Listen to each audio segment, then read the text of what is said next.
आपने एक चीज सुनी होगी कि जब हम क्या करते हैं, खाना खाते हैं, तो आपने सुना होगा कि जब खाना खाओ तो हमें ताकत मिलती है, एनर्जी मिलती है। वो कैसे होता है? जब हम खाना खाते हैं तो खाना क्या होता है, पच के हमारे कहाँ पे जाता है, ब्लड में जाता है। फिर वो ब्लड से कहाँ पे चला जाता है, कोशिका के अंदर, सेल के अंदर। सेल के अंदर होता है माइटोकॉन्ड्रिया, जहाँ पे हमें एनर्जी मिलती है। पर अब बात आती है कि खाना जो हमने खाया वो तो डाइजेस्टिव सिस्टम में गया, उससे फिर ब्लड में चला गया। अब ब्लड से कोशिका में कैसे गया, सेल में कैसे गया? तो वो जाता है हमारे ब्लड वेसल के थ्रू। तो देखिए, दो टाइप के ब्लड वेसल होता है, एक होता है आर्टरी और दूसरा होता है वेन। तो जो हमारा आर्टरी होता है वो हमारा प्योर ब्लड रखता है, जिसमें ऑक्सीजन होता है, क्योंकि वही ब्लड की जरूरत होती है हमारे कहाँ पे, कोशिका के अंदर, सेल के अंदर। ठीक है। तो अब आपको पता है कि जो हमारा ब्लड आर्टरी में फ्लो हो रहा है, तो आपको पता है जो ब्लड आर्टरी में फ्लो हो रहा है, तो वही क्या करेगा, वही ब्लड आर्टरी के वॉल पे एक प्रेशर मारेगा, एक प्रेशर जनरेट करेगा, उसी को हम बोलते हैं आपका ब्लड प्रेशर। ठीक है। तो अब आपसे कोई पूछे कि ब्लड प्रेशर क्या होता है, तो आप बोलोगे कि जब हमारे ब्लड आर्टरी में फ्लो होते हैं, प्योर ब्लड जब आर्टरी में फ्लो होता है, तो वो ब्लड क्या करता है, आर्टरी की वॉल पे एक प्रेशर जनरेट करता है, प्रेशर मारता है, तो उसी को हम बोलते हैं आपका ब्लड प्रेशर। आप सीधी सी बात ये समझिए कि क्या होता है, एक पाइप होता है, तो पाइप में जब पानी बहता है तो पानी एक दबाव मारता है कि नहीं मारता, पानी पाइप के ऊपर, पाइप की दीवारों में अंदर साइड, उसी को हम बोलते हैं आपका प्रेशर। तो ब्लड प्रेशर क्या होता है कि आर्टरी में फ्लो होती है जो ब्लड, वही क्या जनरेट करती है, एक प्रेशर, उसी को बोलते हैं हम आपका ब्लड प्रेशर। ब्लड प्रेशर हम कहाँ पे मेजर करते हैं, तो हम जनरली करते हैं रेडियल आर्टरी में। ठीक है, यहाँ पे होती है हमारी रेडियल आर्टरी। ठीक है। अब बात ये आती है कि इस ब्लड प्रेशर को हम नापते कैसे हैं, मेजर कैसे करते हैं। तो ब्लड प्रेशर को मेजर करने के लिए एक मशीन होती है जिसका नाम है स्पैग्मो मैनोमीटर। ठीक है। ये एक डिवाइस होती है जो ब्लड प्रेशर को मेजर करती है। आपने देखा होगा कि डॉक्टर इतना बड़ा रखा रहता है, फिर उसको ऐसे प्रेशराइज करता है एक बल्ब बल्ब को।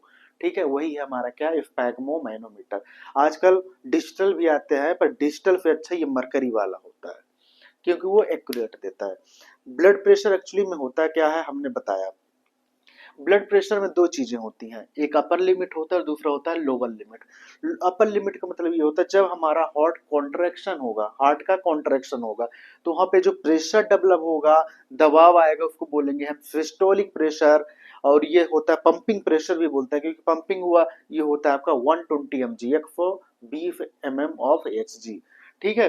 दूसरा होता है हमारा लोअर लिमिट। लोअर लिमिट का मतलब ये होता है जब हमारा रिलैक्सेशन होता है।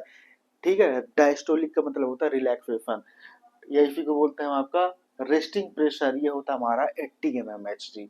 अगर जो ब्लड प्रेशर हम नॉर्मल की हम कहते हैं, अगर जो देखिए इधर कितना है 120 और इधर कितना है 80, तो 120, कितना 120 सिस्टोलिक प्रेशर है और diastolic pressure 80 mm of H है। तो ये है हमारा नॉर्मल। पर आजकल क्या हो जाता है, ये थोड़ा बढ़ भी जाता है, 130 135 तक हुआ तो उसे हम ब्लड प्रेशर नहीं मानेंगे, क्योंकि आजकल जो रहन सहन है, लैक ऑफ फिजिकल एक्टिविटी के चलते ये हो जाता है। अब दूसरी बात आपने सुना होगा कि हाई बीपी क्या होता है, लो बीपी क्या होता है। ठीक है ना, कहते हैं ना कि इतनी ज्यादा बात मत करो नहीं तो हाई बीपी हो जाएगा, ब्लड प्रेशर बढ़ जाएगा। ठीक है।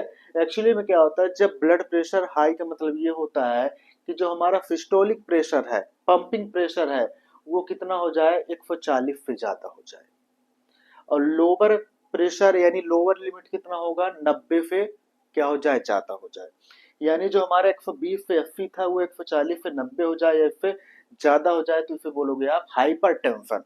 हाई बीपी को बोलते हैं हम आपका हाइपर टेंशन। जब ब्लड प्रेशर हाई होता है तो पहली बात तो आप कुछ इधर उधर सोचो मत फालतू का। ठीक है। दूसरी चीजें क्या होती हैं, ब्लड प्रेशर की दवाइयां आती हैं। ब्लड प्रेशर एक किसके चलते होता है, आदमी जब क्या करता है, ज्यादा इधर उधर के बारे में सोचता है ना, टेंशन वगैरह ले लेता है, तो भी होता है। दूसरा होता है हमारा हाइपोटेंशन। हाइपोटेंशन यानी लो ब्लड प्रेशर, जो हमारा 120 से 80 था वो क्या हो जाए, इससे कम हो जाए। अपर यानी अपर लिमिट यानी सिस्टोलिक प्रेशर 110 हो जाए या इससे कम होने लगे, और लोअर लिमिट कितना हो जाए, 70 हो जाए, यानी इससे भी कम हो जाए, तो उसे बोलोगे आप हाइपोटेंशन यानी लो ब्लड प्रेशर। जब लो ब्लड प्रेशर हो जाए या लो बीपी हो जाए, तो इस टाइम पे क्या करते हैं, डॉक्टर कभी दवाई नहीं देता इसका। ठीक है, आपको पता हो तो अच्छी बात है, ना पता हो तो और अच्छी बात है। लो ब्लड प्रेशर पे डॉक्टर कभी भी मेडिसिन नहीं देता। क्यों? क्योंकि लो बीपी हुआ तो उसका अल्टरनेटिव ट्रीटमेंट हमारे घर में ही अवेलेबल है। अगर जो किसी को ब्लड प्रेशर कम होता है तो नॉर्मली आप क्या ले सकते हो, कॉफी। तो कॉफी जब लेते हो तो उसमें क्या होगा, कॉफी लेने की वजह से ब्लड प्रेशर हमारा हाई हो जाता है। दूसरा नींबू होता है, जो हमारा क्या हो गया, नींबू हो गया, नींबू ले लो और नमक ले लो, दोनों को मिला लो, फिर उसको पी लो तो भी ब्लड प्रेशर बढ़ जाता है। तीसरा क्या होता है, ब्लड प्रेशर बढ़ जाने का मतलब उतना नहीं है, तुम्हारे इस रेंज पे आ जाएगा। तीसरा क्या होता है हमारा, पता है कि आप क्या कर सकते हो, जो इलेक्ट्रॉल होते हैं ना, ओआरएस वगैरह, उसको भी ले सकते हो। समझ में आया?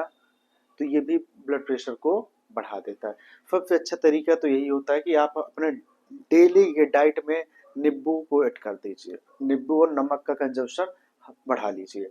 पर जिसका ब्लड प्रेशर ऑलरेडी हाई है वो ब्लड प्रेशर क्या करे, यानी कहने का मतलब वो कौन सा डाइट ले जिसमें नमक कम हो। ठीक है, तो इतनी सी बातें आपको समझ में आई तो अच्छी बात है।